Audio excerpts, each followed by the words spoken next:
क्या दिया गया है, भाषा की बात। ठीक है, अब भाषा की बात यहाँ पे की गई है। क्या करना है आपको, मेरे आसपास सफाई हो जाती है। ठीक है, मेरे आसपास सफाई हो जाती है, पहला सेंटेंस है। दूसरा है दोनों किनारों पर रोशनी की जाती है। ठीक है, तो क्या आपको क्या करना है, इसमें ऊपर दो बातें कही गई हैं। यहाँ हमने देखा कि दो बातें यहाँ पर कही गई हैं। ठीक है, दो बातें यहाँ पे बताई गई हैं।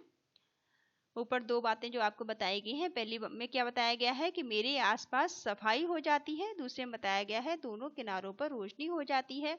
ऊपर दो बातें बताई गई हैं, हर बात के पूरी होने पर एक चिन्ह है। ठीक है, ये चिन्ह बनाया है ना, ये देखिए।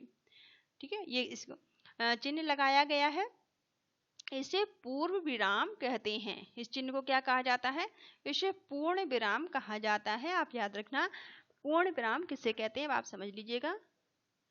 इस चिन्ह को पूर्ण विराम कहा जाता है। निम्न वाक्यों के अंत में पूर्ण विराम लगाएं। अब इसी तरह से आपको पूर्ण विराम लगाना है।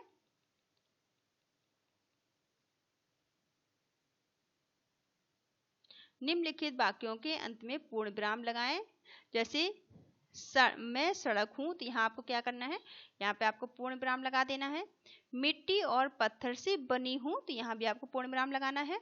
दूसरे में उत्सवों के समय तरह तरह की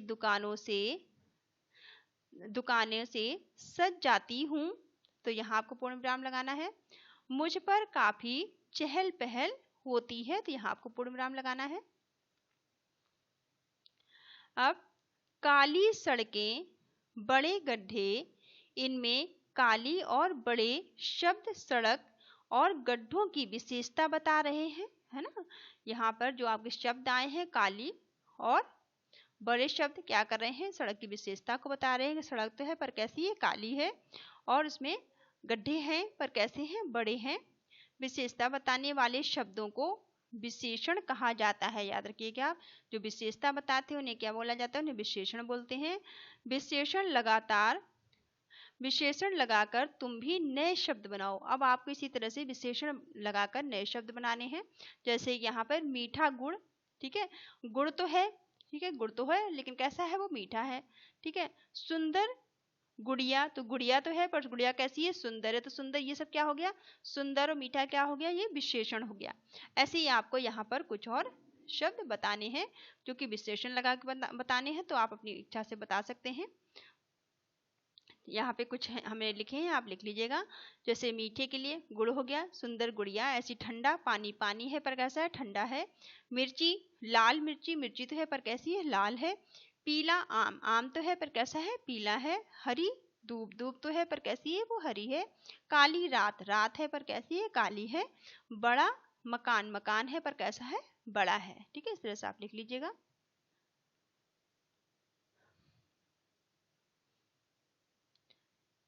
चलिए, मैं सड़क हूँ, यहाँ पे कुछ और आपके लिए दिया गया है, देख लेते हैं क्या है।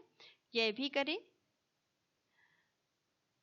यहाँ पे आपको क्या करना है, नीचे कुछ विषय लिखे हैं, नीचे कुछ विषय लिखे हैं, इनमें से अपनी मनपसंद विषय पर कुछ वाक्य बोलो और लिखो। ठीक है, जैसे मैं नदी हूँ, मैं किताब हूँ, मैं आम हूँ, मैं बगीचा हूँ। ठीक है, इन पर आपको कुछ से कुछ लिखना है। जैसे कि मैं आम हूँ, मुझे फलों का राजा कहा जाता है। ठीक है, इसी तरह से आपको किताबों के लिए कुछ लिखना है, इसी तरह से आप अपने मन से कुछ भी लिख सकते हैं इनके लिए। ठीक है, यहाँ पर एक पिक्चर भी दी गई है, इसको देखकर आपको कुछ लिख सकते हैं, आप बता सकते हैं। अब देखिए यहाँ पर इन्हें भी जाने, यहाँ पे कुछ संकेत दिए गए हैं जो कि चिन्ह सड़क के किनारे लगे होते हैं। जैसे हॉर्न बजाने का, हॉर्न बजाने का मतलब क्या होता है। ठीक है, देखिए यहाँ पे संकेत हॉर्न का है, हॉर्न मत बजाओ, इसमें क्रॉस किया गया है, मतलब हॉर्न ज़्यादा नहीं बजाना चाहिए, या हॉर्न बजाएं, कब बजाना है कब नहीं बजाना है ये आपको पता होना चाहिए। इसी तरह से खड़ी चढ़ाई, ये वाला चिन्ह होता है खड़ी चढ़ाई का। ठीक है, खड़ी चढ़ाई का चिन्ह है। बाईं ओर निकट मोड़ है, धीरे चले, ये बाईं ओर निकट मोड़ को बताता है, धीरे चलने के लिए कहता है। दाईं ओर निकट मोड़ को बताता है, ये वाला चिन्ह धीरे चलो कह रहा है। आगे स्कूल है, धीरे चले, ये चिन्ह आपको स्कूल को बताता है कि आगे स्कूल है, धीरे धीरे चले। गति सीमा, ये गति सीमा को बताने वाला चिन्ह है। ठीक है, जो गति की सीमा को बताता है। वाहन चलाते समय मोबाइल फोन का प्रयोग ना करें, ये वाला चिन्ह बताता है कि जब आप वाहन चला रहे हो तो मोबाइल फोन का प्रयोग ना करें। तो इन चिन्हों का आपको ध्यान रखना चाहिए जब भी आप रोड पर चल रहे हो, सड़क पर चल रहे हो। केवल पढ़ने के लिए, अब यहाँ पे एक छोटी छोटी स्टोरी दी गई है जो आपको पढ़नी है ना। एक था सेठ, देख लेते हैं, कंजूस सेठ की कहानी है। एक था सेठ, एक दिन उसको नारियल की जरूरत पड़ गई। वह नारियल लेने बाजार पहुंचा।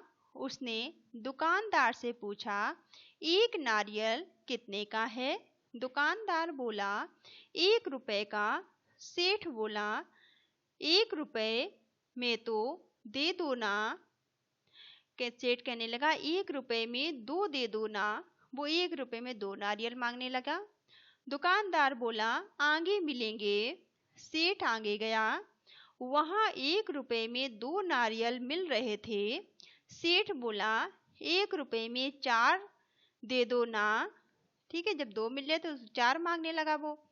दूसरा दुकानदार बोला, आगे मिलेंगे। सेठ आगे गया, वहां 1 रुपए में 4 नारियल मिल रहे थे। अब वहां पर 1 रुपए में 4 नारियल भी उसको मिले। सेठ बोला, 1 रुपए में 8 नारियल दे दो ना। अब सेठ 8 नारियल मांगने लगा 1 रुपए में। तीसरा दुकानदार बोला, आगे नारियल का पेड़ है, वहीं से तोड़ लाओ, कुछ भी नहीं देना पड़ेगा। ठीक है, सेठ पेड़ के पास पहुंचा। उसने पेड़ से कभी नारियल नहीं तोड़े थे। जो सेठ था उसने पेड़ से कभी नारियल नहीं तोड़े थे। सेठ पेड़ पर चढ़ गया, खूब नारियल तोड़ लिए, लेकिन जब उतरने की सोची तो डर लगने लगा, क्योंकि नारियल के पेड़ बहुत बड़ा होता है। सेठ उस पर चढ़ तो गया खुशी से और नारियल भी तोड़ लिए, लेकिन जब उतरने की बारी आई तो वो बहुत डरने लगा देखकर। इतने ऊंचे पेड़ से कैसे उतरूं? बस सेठ पेड़ पर लटके ही चिल्लाने लगा, मुझे बचाओ, मुझे बचाओ।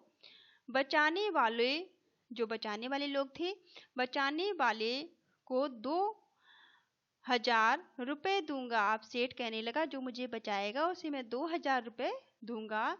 सेठ कब तक लटका रहा? सेठ जो था वो तब तक लटका रहा। अब सेठ कब तक वो लटका रहा होगा, वह कैसे उतरा होगा?